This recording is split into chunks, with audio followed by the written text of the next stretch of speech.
Sahabat semangat, seorang wanita diduga menjadi korban praktik ilmu hitam oleh seorang pria berinisial A yang berprofesi sebagai aparatur sipil negara. Kisah perjalanan wanita tersebut diceritakan oleh akun TikTok @anitaaku hingga akhirnya viral di media sosial. Wanita yang dikenal sebagai kembang desa tersebut pernah menjalin asmara dengan seorang pria, namun tengah dekat juga dengan pria lain yang lebih mapan secara materi. Belakangan kekasihnya tersebut melamarnya, namun ditolak mentah-mentah karena wanita tersebut lebih memilih pria yang mapan. Selain itu, kabarnya wanita itu juga meludahi dan menghina kekasihnya hingga membuat pria berinisial A itu sakit hati.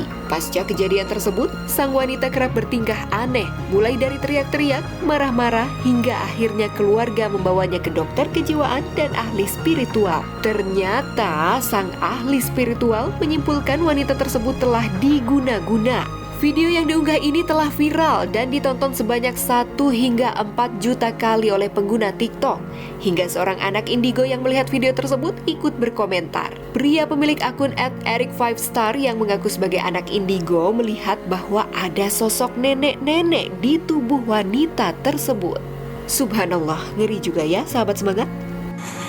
Aku sebagai anak indigo, aku bisa lihat arwah yang di dalam tubuhnya dia ini adalah nenek-nenek. Subhanallah, aduh ngeri banget ya. Mudah-mudahan kita selalu terhindar dari hal-hal seperti itu. Dan pemirsa, kita masih berbincang bersama narasumber kita. Masih terhubung bersama kami ada Mbak Lila. Ya, ini adalah sahabat semangat yang dijodohkan. Kemudian ada Pak Ustadz Taufik. Dan juga ada Mbak Indah Sundari Jayanti, psikolog kita. Kita lanjutkan, Pak Ustadz, kita ke Pak Ustadz dulu nih. Pak Ustadz, ini ada yang diguna-guna loh Pak Ustadz, gara-gara menolak lamaran dari seseorang. Sebetulnya dalam Islam bagaimana sih Pak Ustadz, bagaimana Islam mengajarkan seorang wanita untuk menolak yang namanya hitbah atau lamaran dari seseorang? Ketika seorang gadis curhat kepada Rasulullah, ya, kemudian gadis itu merasa berat karena telah dijodohkan, maka sebenarnya dari hadis ini pelajaran buat kita bahwasanya di dalam Islam bagi seorang wanita punya hak pilih, ya. Boleh menyatakan setuju, boleh menolak. Nah, jadi ketika seseorang wanita, gitu, ketika seorang wanita menolak lamaran seorang pria, tentu dengan cara-cara yang baik, ya, dengan cara-cara yang ma'ruf.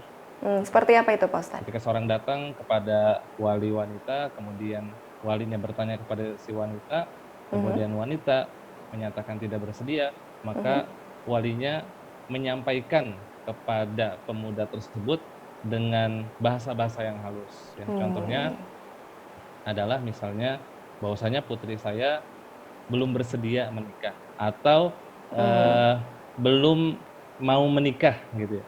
Kan secara tidak langsung menolak. Kalau kita lihat dari kisahnya Mbak Lilah nih Pak Ustadz ya, kalau Mbak Lilah ini bisa kita lihat sepertinya menerima karena memang sebelumnya belum punya calon sendiri. Gimana Pak Ustadz kalau ceritanya beda nih, sudah punya calon sendiri, kemudian ada yang melamar. Sebetulnya hukum hitbah, aturannya dalam Islam itu seperti apa? Misalnya siapa yang duluan, siapa yang diterima, begitu sih Pak Ustadz? Ketika hitbah itu kan di dalam Islam definisinya adalah seseorang datang kepada wali untuk mengungkapkan bahwasanya dia akan menikahi seorang wanita dan diungkapkan kepada si walinya, gitu ya. Nah, ketika sudah diungkapkan, kemudian dari wali dan anaknya perempuan misalnya sudah menyatakan, sudah ada jawaban iya, maka secara tidak langsung sudah mengikat, ya, walaupun belum resminya nanti diakad, gitu ya.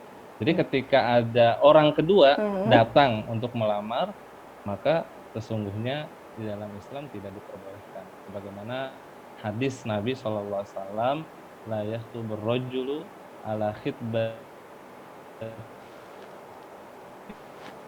akhihi, sesungguhnya sudah dilamar oleh orang lain. Kita kembalilah lagi Mbak Lilah, insya Allah kan dikatakan berhasil ya perjodohannya, terbukti sudah memiliki buah hati. Umur berapa Mbak Lilah anaknya sekarang? 11 bulan. Oke, bulan depan berarti ulang tahun ya, alhamdulillah, Masya Allah. Iya betul. Iya, tapi Mbak Lila pastikan yang namanya dalam pernikahan itu ada pasang surut ombaknya begitu ya. Nah, ketika ada ombak menerpa sih gitu ya, pernah terbesit nggak sih ada rasa tidak akan merekomendasikan yang namanya perjodohan kepada teman-teman? Gimana Mbak Lila? Ya, kalau misalkan untuk merekomendasikan ya kan setiap orang Iya. karakternya berbeda. Nah, untuk memahami karakter seseorang itu kan butuh waktu yang nggak sebentar tuh. Terus kalau misalkan setiap orang juga kan punya jalan hidup masing-masing gitu kan ya, belum tentu cerita hidup saya juga Setuju, bakal setuju. sama Mhm. dengan orang lain gitu. Dan lebih baiknya ya kalau misalkan minta pendapat atau saran ya pasti kasih yang positif gitu. Nanti untuk kurang lebihnya yang sisi negatifnya ya bisa diambil pelajaran bagi orang tersebut ya. Oke, nah kita ke Mbak Indah Sundari Jayanti, psikolog kita. Mbak Indah, kalau Mbak Lila ini kan salah satu contoh yang berhasil ya dalam perjodohannya, tapi kan di luaran sana juga pasti ada lah ya yang mungkin saat ini sedang merasa gagal atau merasakan penyesalan gitu. Nah, untuk menghindari hal semacam ini, bagaimana sih psikolog menggambarkan dari dampak perjodohan paksa gitu dalam tanda kutip, dampak perjodohan paksa agar keluarga mungkin yang saat ini sedang menjalani proses itu dapat mendapat percerahan nih Mbak Indah. Kalau kita bicara soal perjodohan, itu kan memang awal mula itu melibatkan banyak pihak. Jadi bukan hanya sekedar si laki-laki dan perempuannya saja, tapi orang tua dari pihak laki-laki, orang tua dari pihak perempuan, atau bahkan masih banyak gitu. Karena kadang kan yang menjodohkan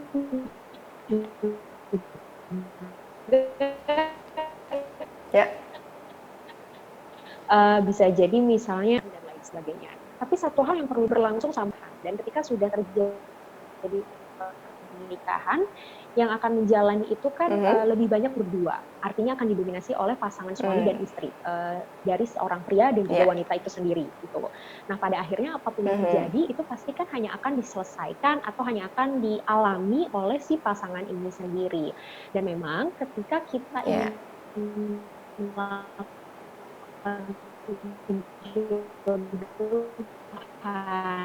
kepada orang lain, yaitu memaksakan, tapi ini prosesnya menawarkan. Perjodohan ini kan terkesan apa ya? Terkesan tidak baik atau terkesan konotasinya negatif ketika memang dikemasnya seolah dipaksakan, seolah hanya mementingkan salah satu kepentingan aja gitu.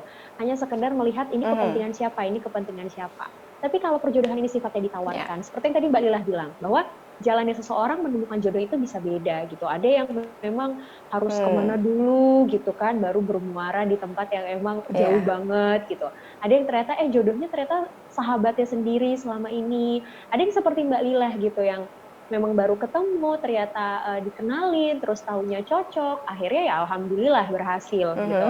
Artinya proses perjodohan ini kan bukan sesuatu yang sifatnya harus, bukan sesuatu yang sifatnya pokoknya kamu harus sama dia gitu. Tapi kan ini ditawarkan gitu. Apalagi kalau situasinya memang kedua belah pihak sama-sama tidak punya pasangan, sama-sama sudah siap untuk menikah, sama-sama memang mau memulai proses perkenalan. Jadi itu yang harus diperhatikan. Karena biar bagaimanapun ketika nanti proses menikah sudah berjalan, jangankan yang dijodohin gitu, yang nggak dijodohin aja, katakanlah yang misalnya mungkin sudah kenal lama, sudah pacaran lama, tapi ketika menikah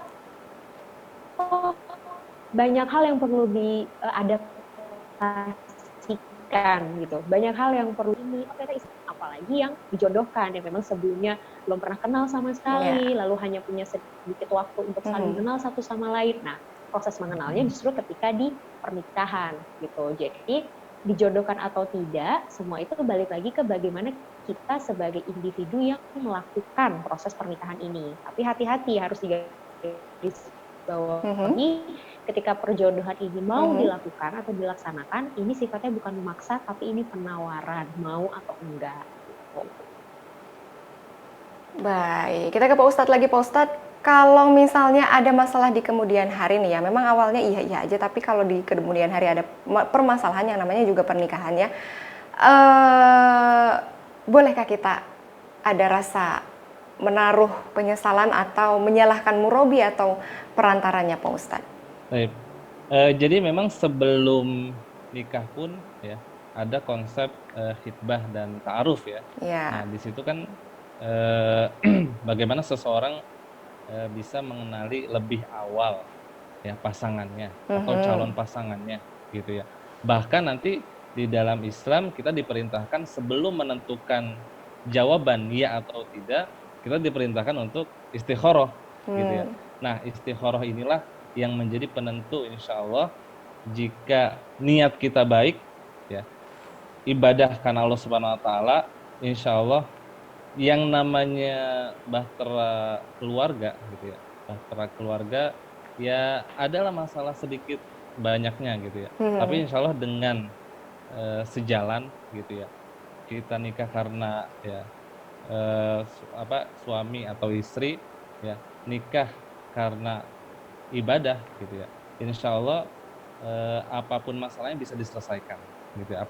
Apapun masalahnya bisa diselesaikan ya. Selama tidak